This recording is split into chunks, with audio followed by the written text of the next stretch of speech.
मसीह में आप सबकी सलामती चाहता हूँ। नाज़रीन, मैं सुनील गौरी आपकी खिदमत में हाज़िर हूँ। आप देख रहे हैं ह्यूमैनिटी फर्स्ट टेलीविज़न और आज एक बड़ी ही अफसोसनाक स्टोरी के साथ आपकी खिदमत में हाज़िर हूँ। और आज की ये कहानी सुनने के बाद, देखने के बाद दिल बहुत परेशान है और मैं चाह रहा था कि आपको ये सारी डिटेल्स बताई जाएँ कि ये एक दुख भरी दास्तान जो कुछ ही दिन कबल रकम की गई है, ये क्या है, कैसे है, इनके लवाहिकीन अपनी ही ज़ुबानी बताएंगे। एक नौजवान जिसका नाम अमन शहजाद बताया जा रहा है, उसको सफाकी से कत्ल कर दिया जाता है।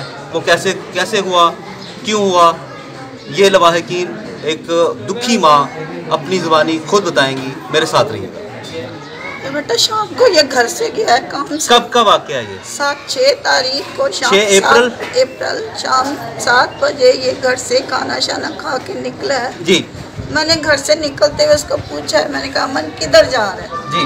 कहता माँ मैं अभी आ रहा हूँ जी। मैंने कहा आ जा, तो फिर मैंने दवाई लेने जाना है जी। कहता मैं अभी आ रहा हूँ। इधर से घर से जब निकला है तो ये जो साथ ही हमारे अंडरपास के वो हैं, उधर के नशा वशा करते हैं बच्चे जी। उधर से फिर ये जो था उधर नशा वशा करके कहीं बाहर से निकल। आपका बेटा भी नशा करता था? मेरा बेटा भी करता था, यहाँ के नहीं करता था, लेकिन वो उनके पास से बाहर निकला। उठना बैठना था? हाँ, उठना बैठना था। अब उधर ही कोई रिक्शा खड़ा है, रिक्शे में जो लड़के और भी वो कर रहे थे, उनको अमन को बोला है अमन तू ये रिक्शा साइड पे कर दे। अमन ने वो रिक्शा साइड पे किया तो वो उनकी अंदर से गिर गई है। जो नशा मशा कर रहे थे, शराब पी रहे थे, यहाँ वो गिर गई है, वो गिर गई है। तो उन्होंने फिर लड़ाई शुरू कर दी। नशावर चीज़ जो है वो रिक्शा जो है वो उसको धकेला। हाँ जी। आगे किया, उसको साइड पे किया उसने। फिर उधर से वही लड़के कुछ और मिल गए, कुछ जैसे निकल के उन्होंने लड़ाई शुरू की है। ये तिक्का जो है तिक्का शॉप, अकरम तिक्का शॉप है, जहाँ से लड़के और भी निकले और उसको उन्होंने मिलके मारा। सिर्फ तनाज़ा ये बना कि वो जो उनकी नशावर चीज़ थी, या खाने वाली या पीने वाली जो भी था, वो गिरने की वजह से, ज़ाया होने की वजह से वहाँ पे एक लड़ाई का जो माहौल बन गया। हाँ कर दिया। मुझे कहीं नहीं मिला, मैं हॉस्पिटलों में जाके मैंने मुर्दे तक खींच लिए।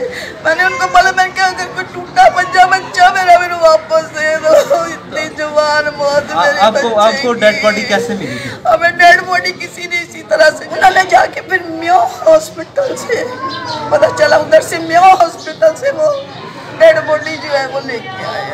म्यो हॉस्पिटल में वो भी जब उसको उधर लटाया हुआ है, पता नहीं हिंदी वालों ने चादर डाली हुई है कि किसने डाली है, वो हॉस्पिटल में। तो आपने खुद शिनाख्त की अपने बच्चे की? मेरे बच्चे की मामू ने की है। आपके भाई साथ गए थे? जी हाँ। उन्होंने शिनाख्त किया तो पता चला कि ये अमन की ही डेड बॉडी पड़ी। जी हाँ। मेरे बच्चे को मेरे को इंसाफ दिलाए, मेरा जवान बेटा, मेरा घर का यही एहसास रहा, मुझे इंसाफ। हादसे से बड़ा सानहा ये हुआ, हादसे से बड़ा सानहा ये हुआ, कोई रुका ही नहीं हादसा देखकर। नाज़रीन, ये एक दुखी माँ जिसका बेटा, जवां साला बेटा, जिसको दिन दहाड़े सफाकी के आलम में कत्ल कर दिया गया, उसके पीछे क्या मुहर्रकात थे, क्या वजूहात थी, हम उसको डिफाइन करने की कोशिश करते हैं। इन्वेस्टिगेशन करना पुलिस का काम है, इंसाफ देना अदालतों का काम है। हमारा काम इंसानियत को सामने रखते हुए हमेशा की तरह हम अपने लोगों के साथ खड़े हैं, हम अपने लोगों की आवाज़ बनेंगे और जहाँ तक हो सके इनके लिए आसानी का वसीला भी बनेंगे। मेरे साथ अमन शहजाद की एक बहन मौजूद हैं, हम इनसे भी बात करना चाहेंगे कि मज़ीद तफसीलात हमें बताएं कि ये सूरत हाल क्या थी और कैसे हुआ। मेरे साथ रहिए। जी मेरी बहन। नशे में आके खुदकुशी की है, ऐसे ये कर ही नहीं सकता। कौन कह रहा है कि इसने नशे में खुदकुशी की? ये तो भाई अकरम तिक्का वाले हैं। अकरम तिक्का वाले कह रहे हैं कि इस बच्चे ने, अमन शहजाद ने खुदकुशी की है, और पुलिस वालों ने भी कहा कि इसने ऊपर से छलांग लगाई है। पुलिस भी यही कहती है कि इसने बिल्डिंग से छलांग लगाई है। अकरम तिक्का आप बता रहे हैं कि वहाँ पे आपके भाई किसी वजह से रिक्शे को आगे करने के चक्कर में, या उनकी कोई मेडिसन या कोई खाने पीने वाली नशावर चीज़ जो है वो ज़ाया होने की वजह से, वो जो सारे नशई थे या जो भी लोग थे वहाँ पे, उनका आपस में झगड़ा होता है। झगड़ा होने के बाद क्या होता है, आप अपनी ज़ुबानी बताइएगा। वहाँ पर एक शॉप है गोलगप्पा वाली, गोलगप्पा वाली शॉप है जी। वो आदमी के साथ उसकी लड़ाई हुई है, उसने बुला लिया अपने भाई को, इसरार, उसका भाई है तो इसरार भाई उसने है, आके ईंटों से मारा, ईंटों से मारा इसको। इसरार ने ईंटों से मारा है आपके भाई को, जिस दिन का ये 6 से 7 अप्रैल का जो वकूआ है।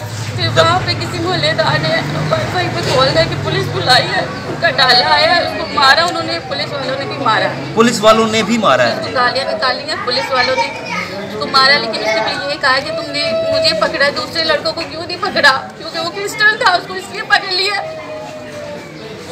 मार मार के उसको बोले कि चूड़े को मारो, क्रिस्टल था, इसकी उसको सजा मिली यहाँ पर।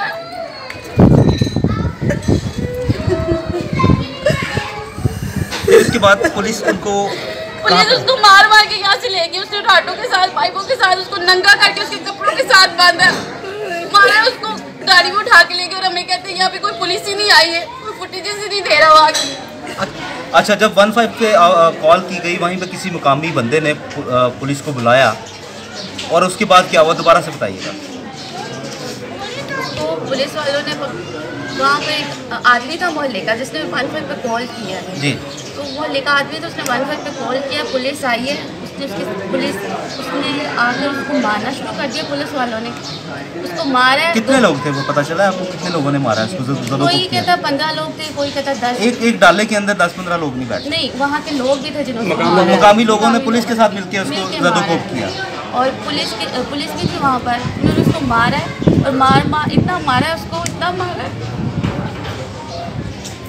बैठ जाओ बेटा, अपने पास बैठ जाओ। वो कहता ना, अब्बू मुझे बचाओ, उसका फोन छीन लिया उन्होंने, उसकी बाइक छीन ली कि वो फोन भी ना कर सके, कि वो फोन भी ना कर सके। मतलब वो उसका कोई साबिका रिकॉर्ड है, वो कोई टेररिस्ट है, वो चोर है, डकैत है, क्यों मारा पुलिस ने उसको? क्रिस्टल था इसलिए मारा उन्होंने उसको, सिर्फ इसलिए कि वो मसीही था। और मेजॉरिटी के लोगों ने, और ख़ास तौर पे उसको ले गए, 2 लड़के उसके साथ और थे, उन लोगों को उसने छोड़ दिया, वो मुस्लिम थे, उसको नहीं छोड़ा। अच्छा, वो जो 2 हमारे मुस्लिम भाइयों के बच्चे थे, उनको मौके पे छोड़ दिया गया? उनको छोड़ दिया तो उसको भी छोड़ देते, क्या करते कि ले जो आगे इसने ऐसे किया। उनके पीछे एक लड़का गया था पुलिस थाने तक, ये कहाँ लेके जा रहे हैं इसको, वहाँ पर जाकर उन्होंने उसको नंगा करके नीचे जमीन पे ठुड्डों के साथ मारा है, चीजों के साथ मारा है। दूसरों को छोड़ दिया, उसको भी छोड़ देते, छोटे आई हम संभाल लेते उसको।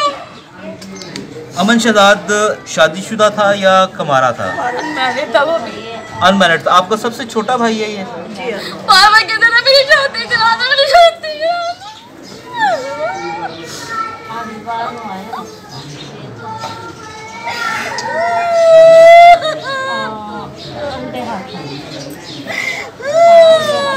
मैं इसका जिम्मेदार नाजरीन किसको ठहराऊं?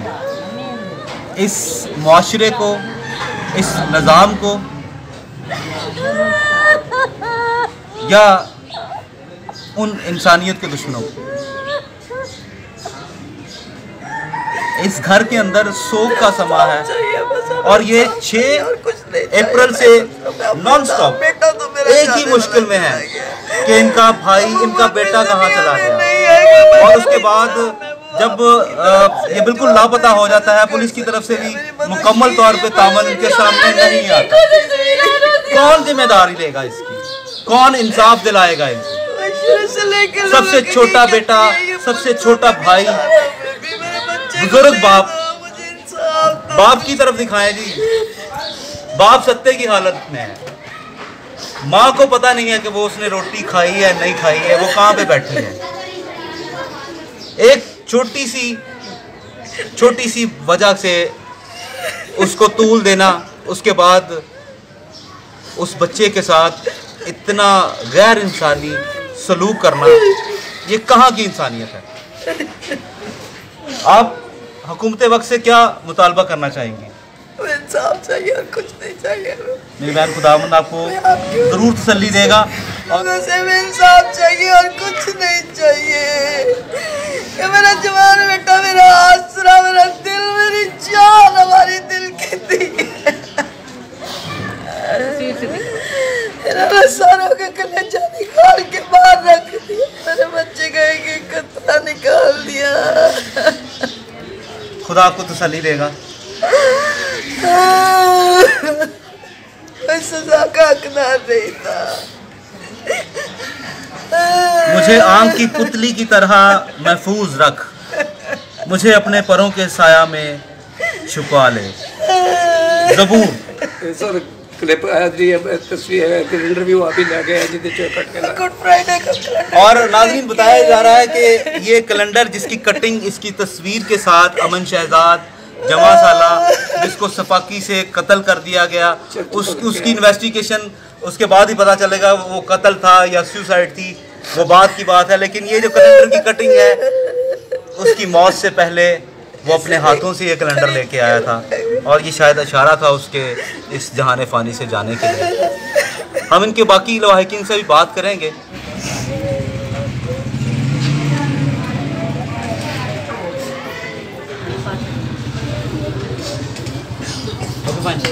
Come back.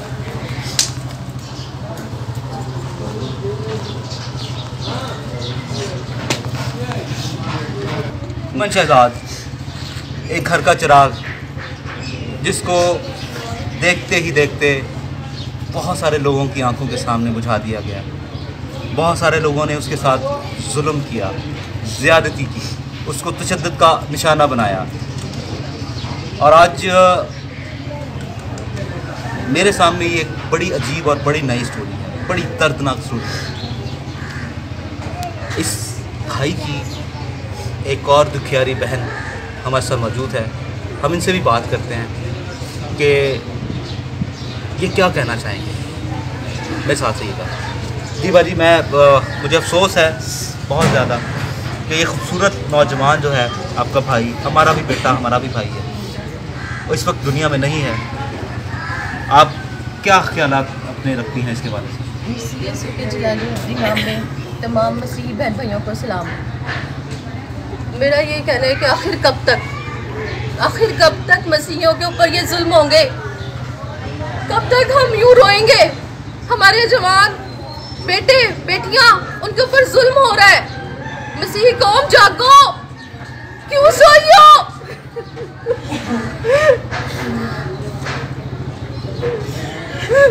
हम सबको एक होने की जरूरत है।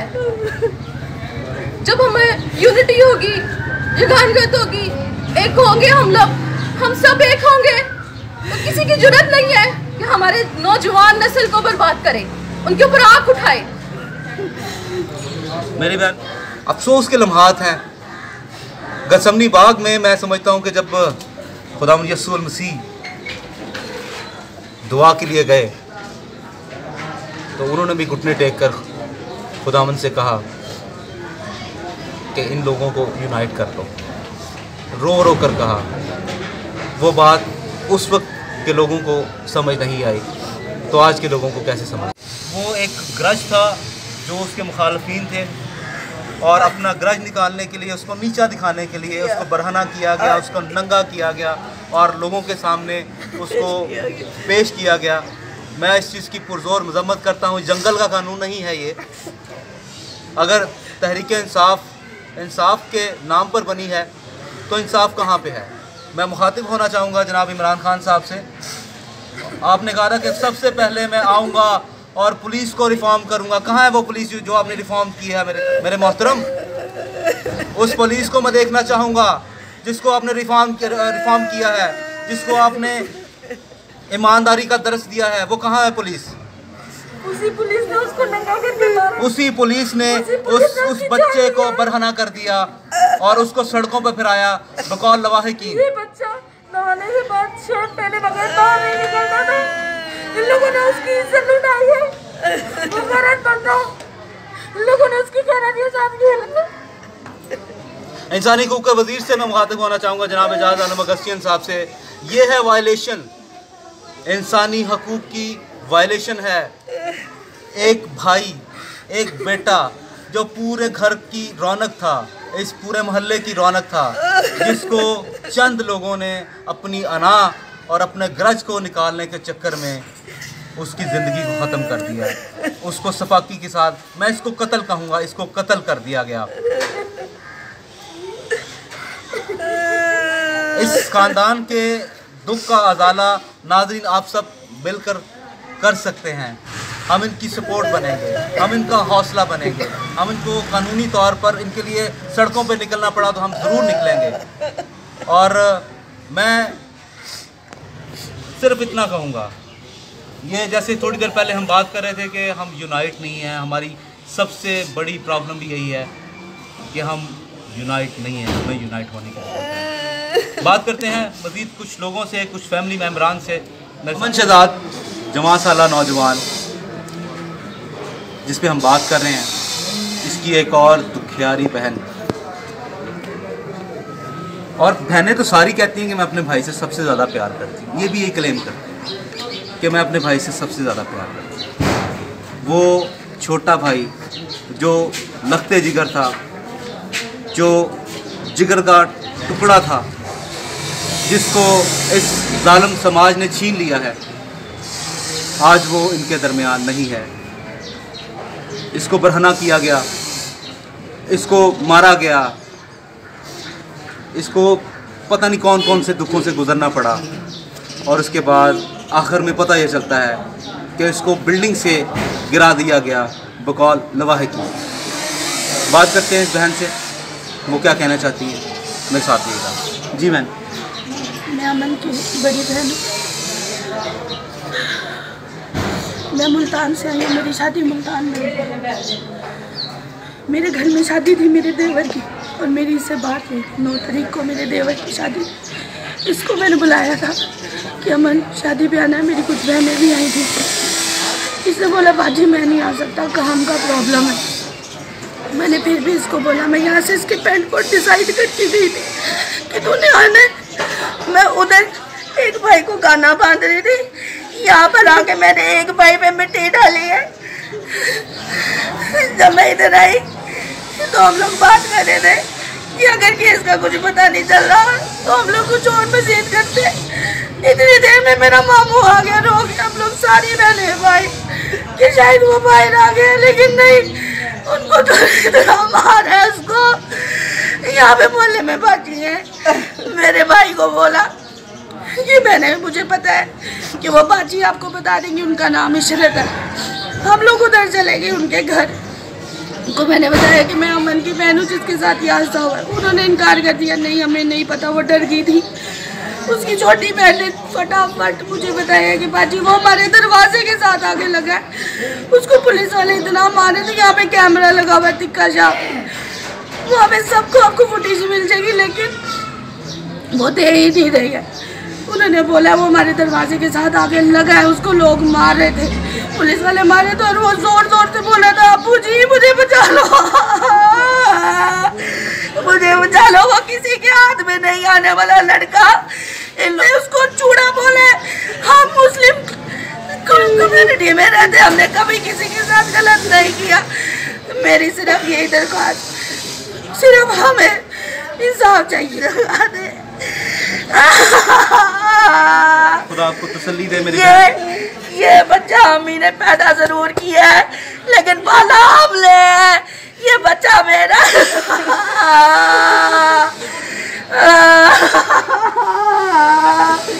अमर, उसको एक आवाज दे दे, मुझे वहाँ से लेने के लिए आता था। अमन चला गया है नाजरीन, अमन चला गया है। इनके घर का भी अमन जो है वो इस वक्त जा चुका है। कौन तसल्ली देगा, कौन इंसाफ दिलाएगा? मैं ओवरसीज़ पाकिस्तानी जितने भी मेरे दोस्त मुझे देख रहे हैं, मैं उनसे भी गुजारिश करना चाहूँगा कि आप भी गवर्नमेंट ऑफ पाकिस्तान से बात करें। हमारी तो बात कोई नहीं सुनता। हम अपना गला फाड़ के बोलते रहते हैं, हम कहते रहते हैं कि फलां भी जगह पे जुल्म हो चुका है, फलां जगह पे ज़्यादती हो चुकी है, कोई किसी की कान के ऊपर जूं तक नहीं रही। अफसोस का मुकाम है। बात करते हैं नाज़रीन, यहाँ पे कुछ मोहल्लेदार हैं, इस इलाका के मुअज़्ज़ज़ शख्सियत हैं और इसी गली में रहते हैं। हम इनसे बात करते हैं कि आज का ये जो सारा वक़ूआ है इस पर थोड़ी सी रोशनी डालेंगे मेरे साथ जी। मैंने अक्सर देखा ये बच्चा बहुत अच्छा है। कभी इसके वालिद साहब को रात को, आपका इसमें शरीफ? मोहम्मद शबीर है मेरा नाम जी। तो ये मेरे पड़ोसी है हमारे, तो मैं देखता हूँ कि कभी रात को ये बच्चा 1 बजे लेके उनको जा रहा है क्योंकि इनको सांस की तकलीफ़ है, कभी कुछ है जी। और कुछ दिन के बाद ये बेचारे, हमें तो पता नहीं, लेकिन ये बेचारे 2-3 दफ़ा उधर जा चुके हैं कि मेरे बच्चे की लड़ाई हुई है और मुझे जो है ना आज तक मेरा बच्चा नहीं मिल रहा है। ये बच्चा है, उसको देखें, कभी उसकी वो मूवी बना रहे हैं कि वो 3री मंजिल से छत पे से वो गिर गया, कभी उससे किसी ने देखा है, लेकिन पूरी दुनिया ने देखा कि जब लड़ाई झगड़ा और सारा हुआ है मसला तो उन्होंने पुलिस को बुलाया और पुलिस लेके गई और 2-3 दिन ये कभी थानों में चक्कर लगा रहे हैं, कभी कहीं जगह जा रहे हैं, कभी पर्या में बुलाया जा रहा है इनको, कभी कुछ कहा जा रहा है, लेकिन इनकी कहीं सुनाई नहीं हो रही। और ये नहीं, जब इनको पता चला कि 2-3 के 6 तारीख का वाक़या है, 6 तारीख का वाक़या, और बाद में इसको जब डेथ हुई तो वो कब, कौन सी डेट है?